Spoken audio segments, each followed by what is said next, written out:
الحمد لله نحمده ونستعينه ونستغفره ونؤمن به ونتوكل عليه ونعوذ بالله من شرور أنفسنا ومن سيئات أعمالنا من يهده الله فلا مضل له ومن يضلله فلا هادي له وأشهد أن لا إله إلا الله وأشهد أن محمدًا عبده ورسوله أما بعد فأعوذ بالله السميع العليم من الشيطان الرجيم إنا أعطيناك الكوثر فصل لربك وانحر إن شانئك هو الأبتر۔ تمام تعریفیں اللہ رب العزت کے لیے ہیں جو ہمارا خالق و مالک ہے، آسمانوں اور زمین کا پیدا کرنے والا اور کل کائنات کا تنہا پالنہار ہے، جو وحدہ لا شریک لہ ہے، عرش پر مستوی ہے، اپنے احکامات کو جاری فرماتا ہے، نہ اسے اونگ آتی ہے نہ اسے نیند آتی ہے، وہی عزتوں کو دینے والا، پستیوں کے فیصلے کرنے والا، عروج اور زوال عطا کرنے والا، کسی کو بلند اور کسی کو پست کرنے والا ہے، ہر ایک کی تقدیر لکھنے والا، ہر ایک کے لیے فیصلہ کرنے والا، ہر شے پر قادر ہے، العزیز و المتعال ہے۔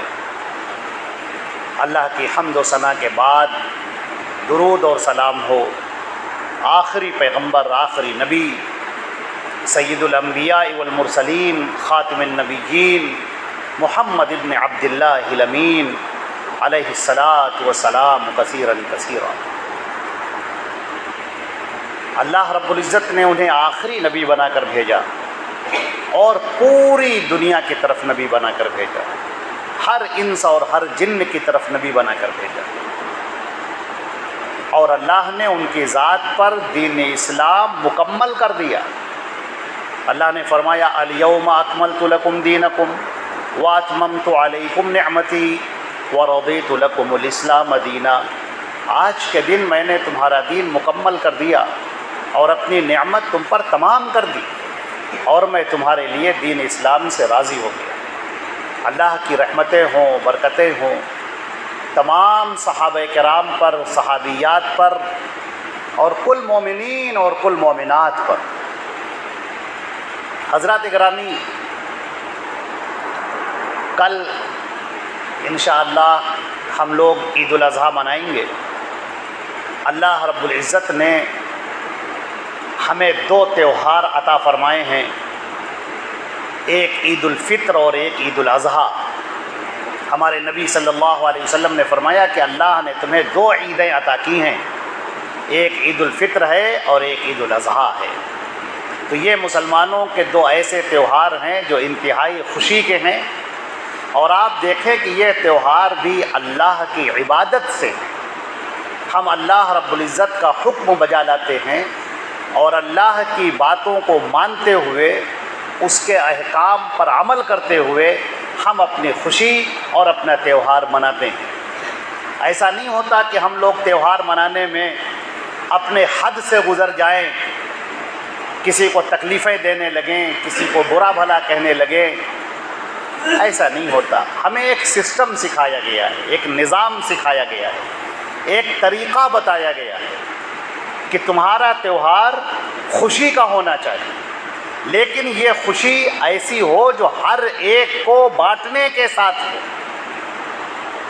عید الفطر کا موقع آتا ہے تو اللہ نے صدقۃ الفطر کو لازم قرار دیا، فرض قرار دیا کہ ہر شخص عیدگاہ میں آنے سے پہلے صدقۃ الفطر ادا کرے، غریبوں کو، محتاجوں کو، جو پریشان حال ہیں ان کو پہلے رزق پہنچائے، ان کو اناج پہنچائے۔ اور عید الاضحیٰ میں اللہ رب العزت نے جو ہمارے لیے لازم قرار دیا کہ جب ہم اپنی قربانی پیش کریں، پہلے ہم اللہ کی حمد و ثنا بیان کریں، اللہ رب العزت کے لیے نماز پڑھیں، دوگانہ ادا کریں، اور اس کے بعد پھر اپنے گھروں کو جائیں اور اپنی قربانی پیش کریں۔ اور پھر یہ بھی فرمایا کہ یہ جو تم قربانی پیش کر رہے ہو، اس قربانی میں سے خود بھی کھاؤ اور غریبوں محتاجوں کو بھی کھلاؤ۔ ہمارے نبی صلی اللہ علیہ وسلم نے خود بھی کھایا، دوست و احباب کو کھلایا، فقراء اور مساکین میں تقسیم کیا۔ آپ ذرا سا دیکھیں کہ یہ ہمارا تہوار کس قدر منظم ہے، ایک سسٹمیٹک ہے، سسٹم سے باہر نکلا ہوا نہیں ہے۔ اور اس میں بھی ہمیں اس بات کا حکم دیا گیا ہے کہ ہم اس کا خیال رکھیں کہ کون ہمارے پڑوس میں ہے، کون پریشان ہے، کون دقتوں میں ہے، کون مسائل سے الجھ رہا ہے، ان سب کی ہم کو فکر کرنی ہے اور فکر کر کے اپنی خوشیاں منانی ہیں۔ یہ آپ دیکھیں کتنا پیارا اور کتنا عمدہ نظام قرار دیا۔ ایک اور بات بتا دیں، قربانی کا جہاں تک تعلق ہے، جو چیزیں اللہ نے فرض کی ہیں، نماز فرض ہے، روزہ فرض ہے، زکوٰۃ فرض ہے، حج فرض ہے، لیکن قربانی کو اللہ نے فرض نہیں قرار دیا۔ ہمارے نبی صلی اللہ علیہ وسلم نے فرمایا یہ سنت ابیکم ابراہیم، یہ تمہارے باپ ابراہیم کی سنت ہے، یہ ان کا طریقہ ہے اور اللہ نے اسے باقی رکھا ہے۔ پھر آپ نے فرمایا کہ فرض تو نہیں ہے، لازم تو نہیں ہے، لیکن ایک بات ہے، اگر کسی کے پاس استطاعت ہے، وہ قربانی پیش کر سکتا ہے، اس کے پاس اتنا پیسہ ہے اور پھر بھی وہ نہیں پیش کر رہا ہے، تو ہمارے نبی صلی اللہ علیہ وسلم نے فرمایا فلا یقربن مصلانا، کہ پھر وہ ہماری عیدگاہ کے قریب نہ آئے، یعنی ہمارے پاس نہ آئے، ہم مسلمانوں سے اپنے آپ کو دور سمجھیں۔ یہ ایک بہت بڑی بات ہے، بہت اہم چیز ہے۔ اللہ رب العزت نے جو سورہ کوثر میں ارشاد فرمایا، جو ہم نے ابھی آپ کے سامنے تلاوت کی، انا اعطیناک الکوثر، اے نبی ہم نے آپ کو نہر کوثر عطا کی یا خیر کثیر عطا فرمایا، فصل لربک وانحر، تو اپنے رب کے لیے تو نماز پڑھ اور قربانی کر، ان شانی کا هو الابتر، جو تیرا دشمن ہے اسی کی جڑ کٹ جانے والی ہے۔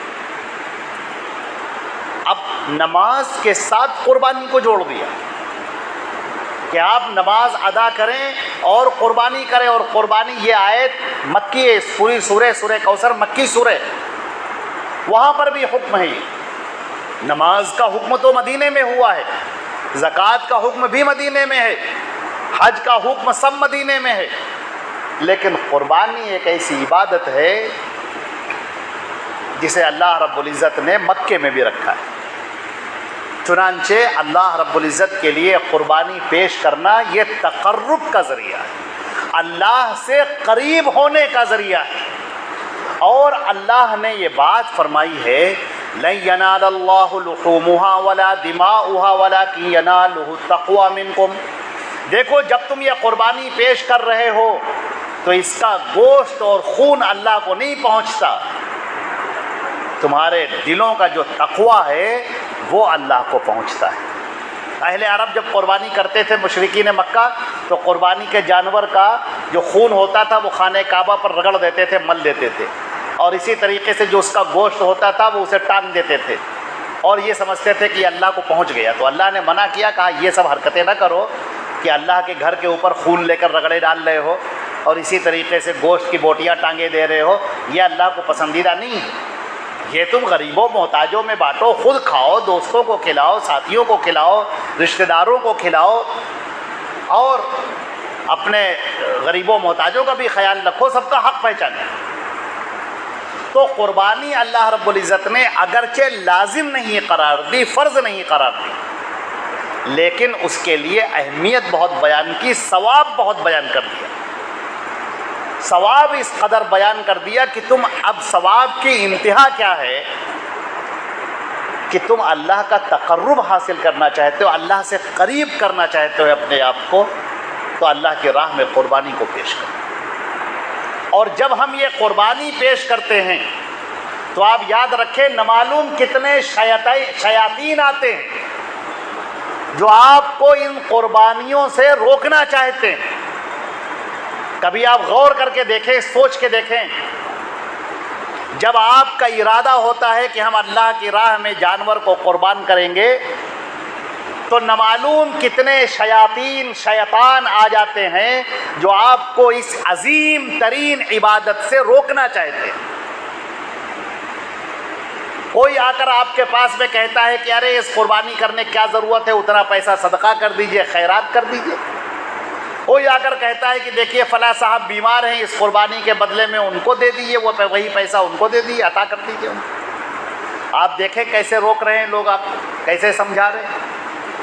دوسروں کے اوپر صدقہ کرنا، خیرات کرنا، یہ تو کرنا ہی چاہیے آپ کو، پورے سال کیجئے، لیکن سال میں ایک مرتبہ جب یہ موقع آیا ہے قربانی پیش کرنے کا تو اس میں شیطان مردود چاہتا ہے کہ آپ یہ قربانی پیش نہ کریں، کیونکہ یہ قربانی حضرت ابراہیم کی یاد دلاتی ہے، جنہوں نے اپنے بیٹے کو اللہ کے لیے قربان کرنے کے لیے وہ تیار ہو گئے اور اس کے حلقوم پر چھری رکھ دی تھی۔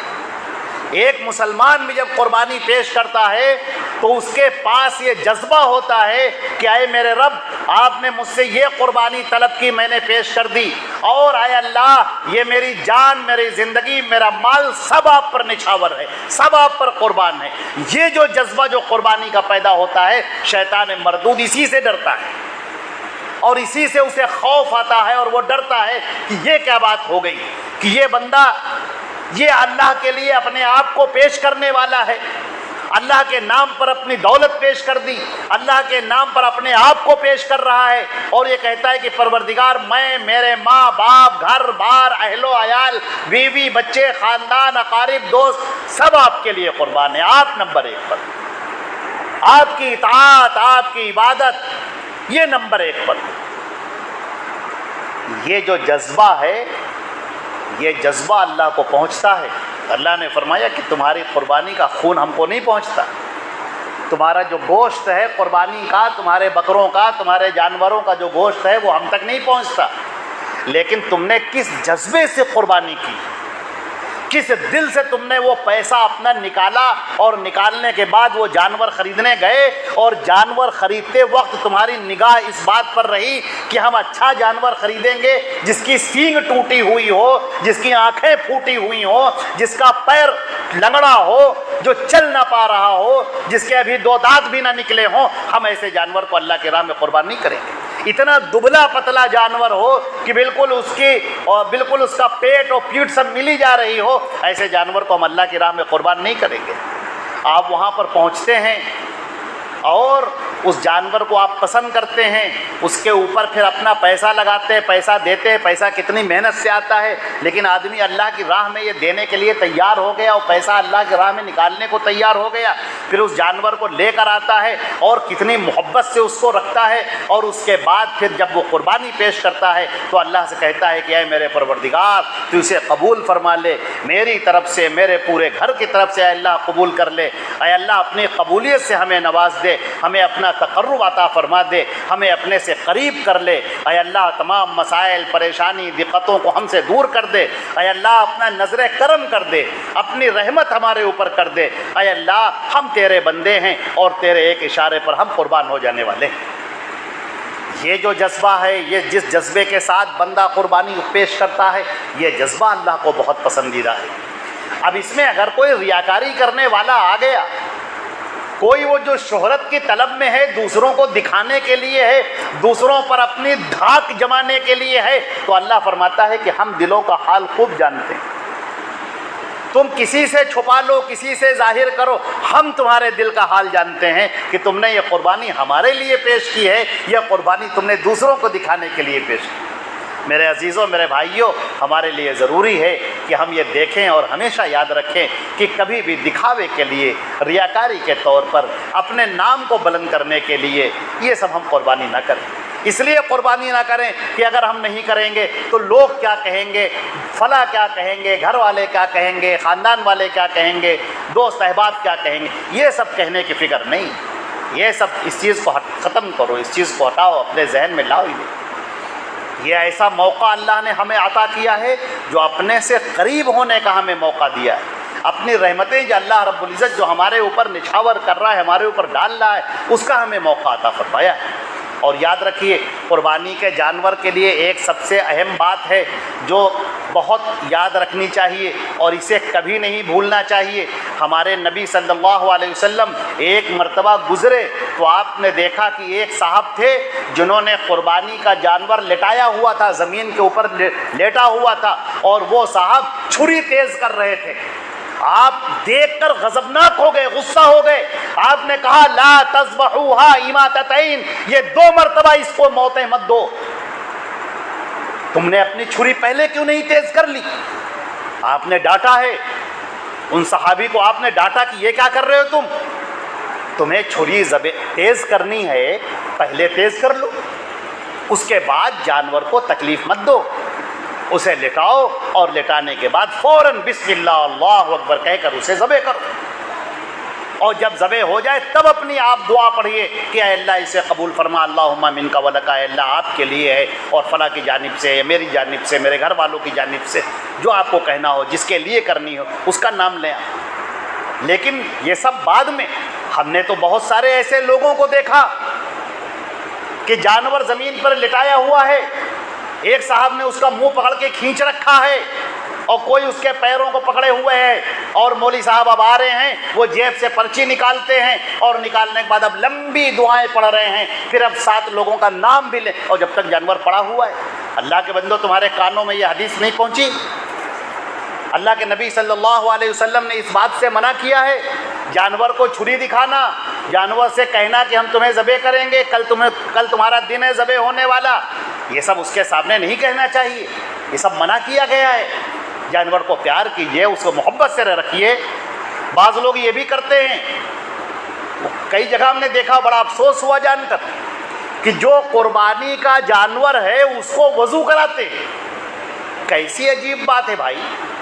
ارے وضو ہم انسانوں کے لیے ہے کہ جانور کے لیے؟ وہ کون سی نماز پڑھنے جا رہا ہے؟ لیکن نہیں, لوگ جانور کو نہلاتے ہیں, اس کے بعد وضو کراتے ہیں, اس کے بعد اسے ہار اور مالا اور پھول پہناتے ہیں. یہ سب غیر مسلموں کا طریقہ ہے جو اپنی بلی کے بکرے کے لیے کرتے ہیں. وہ سب ان کی تہذیب ہے, ان کا طریقہ ہے. ہمارے یہاں یہ طریقہ نہیں ہے.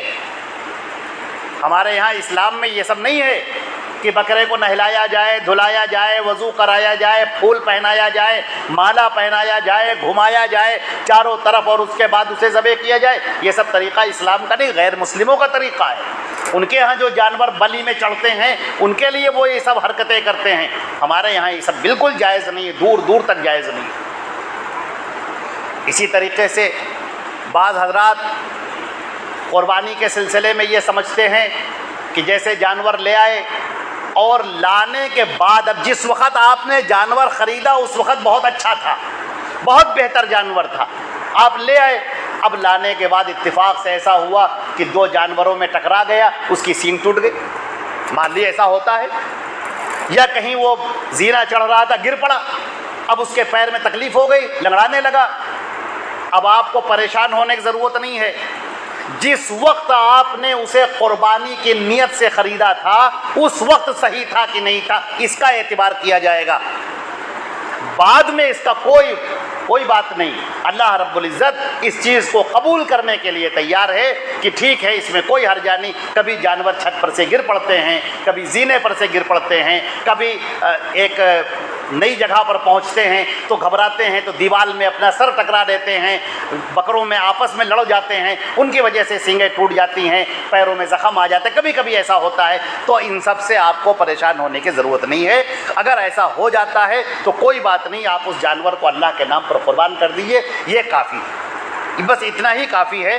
جس وقت جب آپ خریدنے جا رہے ہیں, جس وقت آپ اسے قربانی کی نیت سے لے رہے ہیں, اس وقت اس کی شرائط پوری کرنا ضروری ہے. اس وقت نہیں کہ سستا مل رہا تھا, تھوڑا سا بکرے کی ایک آنکھ نہیں تھی اور سستا مل رہا تھا چلو لے لیا, نہیں, پھر یہ چیز جائز نہیں ہوگی. اسی طریقے سے بعض لوگ یہ سوال کرتے ہیں کہ ہماری بیٹی قربانی کو کرنا چاہتی ہے تو ہم کرنے دیں کہ نہ کرنے دیں, کسی کی بیوی ذبح کرنا چاہتی ہیں. ارے اللہ کے بندو, یہ بہت اچھی بات ہے, یہ بہت عمدہ بات ہے. ہمارے معاشرے سے تو یہ چیز ختم ہوتی جا رہی ہے. یہاں تو اچھے خاصے آدمی بھی کہتے ہیں نہیں صاحب ہم خون نہیں دیکھ سکتے، ہم تو ڈرے ہوئے ہیں۔ ایسے موقع پر ہماری خواتین اگر آگے بڑھتی ہیں، قربانی کرنا چاہتی ہیں، انہیں بالکل اجازت دیجیے۔ حضرت ابو موسیٰ اشعری رضی اللہ تعالیٰ عنہ باقاعدہ جب جانور لاتے تھے تو اپنی بیٹیوں سے کہتے تھے کہ آؤ بچیوں آؤ قربان کرو۔ چنانچہ اگر کوئی بیٹی آپ کی یا آپ کے گھر میں کوئی بھی خاتون اگر اسے ذبح کرنا چاہتی ہیں تو آپ بالکل انہیں ذبح کرنے دیجیے اور انہیں بالکل اجازت دیجیے، اور یہ اللہ کے نبی صلی اللہ علیہ وسلم کے حکم سے، ان کی اجازت سے، صحابی کے عمل سے چیز ثابت ہے، اس میں کوئی کوتاہی نہ کی۔ ایک اور بات بتا دیں، بعض لوگ بڑا جب قربانی کرتے ہیں تو اس کو گوشت کو بانٹنے کے سلسلے میں بڑا تکلف سے کام لیتے ہیں۔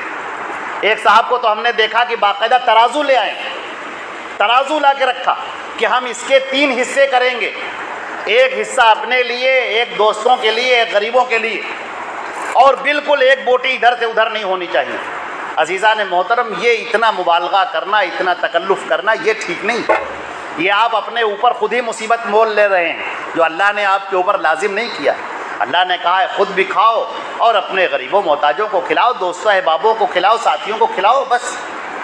اب اس میں سے اتنا نہیں ہونا چاہیے کہ اگر ادھر کا ادھر چلا گیا، ادھر کا ادھر چلا گیا تو بہت پریشان ہو گئے۔ یہ باقاعدہ 3 حصے لگانے کی، اس کے لگانے کی کوئی شکل نہیں ہے، اس کی کوئی ضرورت نہیں۔ یہ اللہ کے نبی صلی اللہ علیہ وسلم نے کبھی نہیں لگایا، کبھی نہیں لگایا کہ انہوں نے 3 حصے باقاعدہ کیے ہوں، یا صحابہ کرام نے اس کے باقاعدہ 3 حصے کیے ہوں۔ یہ لوگوں نے اپنی آسانی کے لیے کر لیا ہے، لیکن اس کا حدیثوں سے کوئی ثبوت نہیں، اللہ کے نبی صلی اللہ علیہ وسلم کے طریقے سے یا صحابہ کرام کے عمل سے اس کا کوئی ثبوت نہیں۔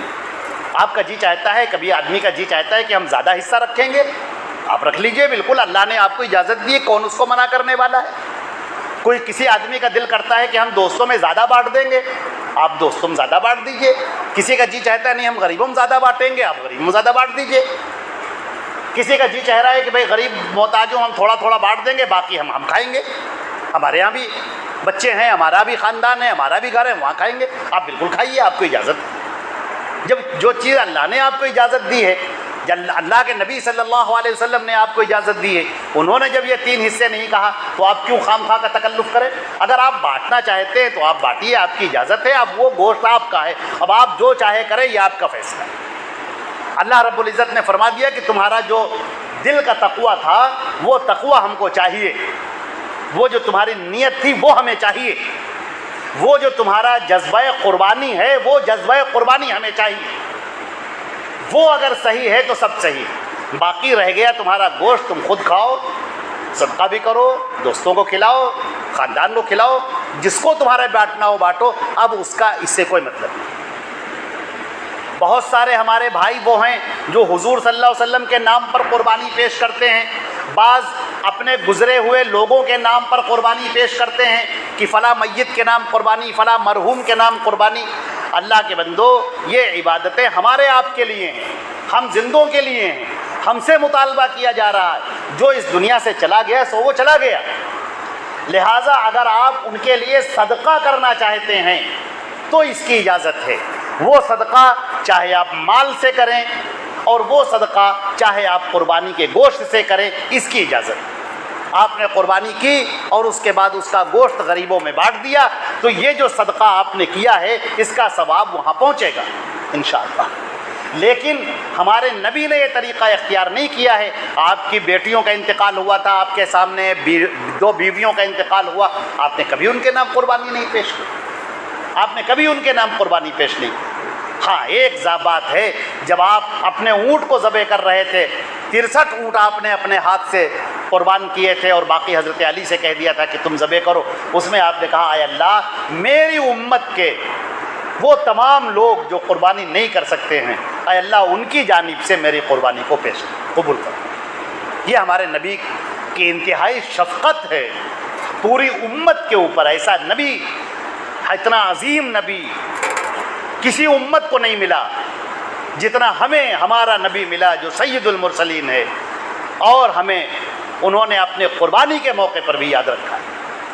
لیکن آپ دیکھیں کہ صحابہ کرام انہوں نے اللہ کے رسول صلی اللہ علیہ وسلم کے نام پر قربانی نہیں کی کہ یہ قربانی میری طرف سے ہے اور یہ قربانی اللہ کے رسول کی طرف سے ہے، یہ آپ نے کبھی نہیں کی۔ صحابہ کرام اللہ کے رسول کو بہت زیادہ محبت کرنے والے، بہت زیادہ چاہنے والے تھے، مگر انہوں نے ایسا کبھی نہیں کیا۔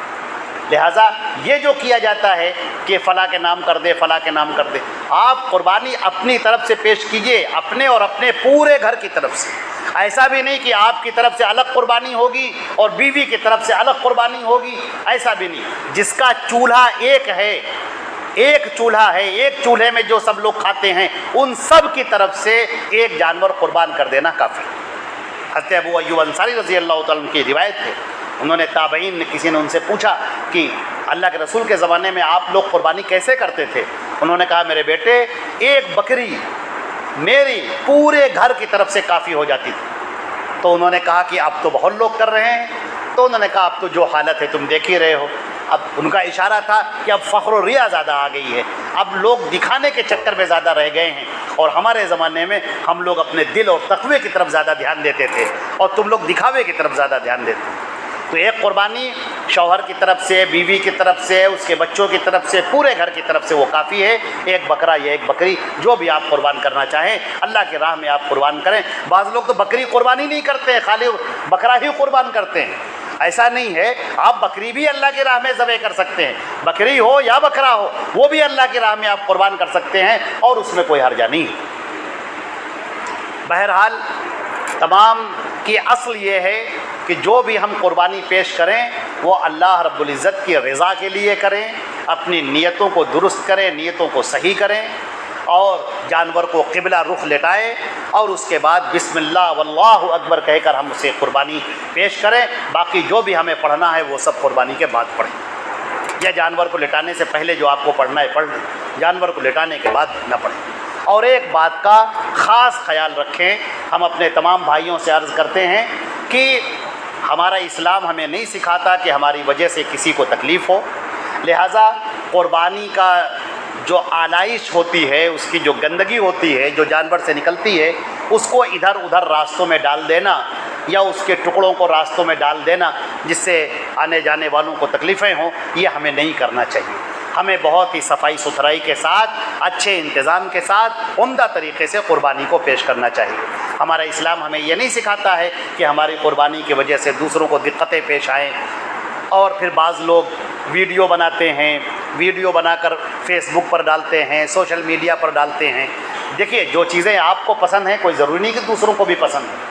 اور دوسری بات یہ کہ یہ سب فخر و مباحات میں شامل ہے۔ آپ کو اللہ کے لیے قربانی پیش کرنی تھی، آپ نے کر دی، اتنا کافی ہے۔ اب اس کی ویڈیو بنانا یا اس کی فوٹو کھینچنا، اس کی سیلفی لینا اور سیلفی لے کر اسے پوسٹ کرنا، یہ سب ہمارے زمانے کی انتہائی ریاکاریوں میں داخل ہے۔ اس سے اپنے آپ کو بچانا چاہیے۔ آپ نے قربانی اللہ کے لیے پیش کی ہے تو اس کے اندر کوئی ریاکاری نہیں آنی چاہیے، یہ عبادت کسی طرح خراب نہیں ہونی چاہیے۔ اور پھر اللہ رب العزت ہماری اور آپ کی ان قربانیوں کو قبول فرمائے، اور ہمیں اچھے طریقے سے، عمدہ طریقے سے قربانی کو پیش کرنے کی توفیق عطا فرمائے۔ اللہم ربنا تقبل منا انک انت السمیع العلیم وتب علینا انک انت التواب الرحیم، وصلی اللہ علی محمد وآلہ واصحابہ اجمعین برحمتک یا ارحم الراحمین۔ اقول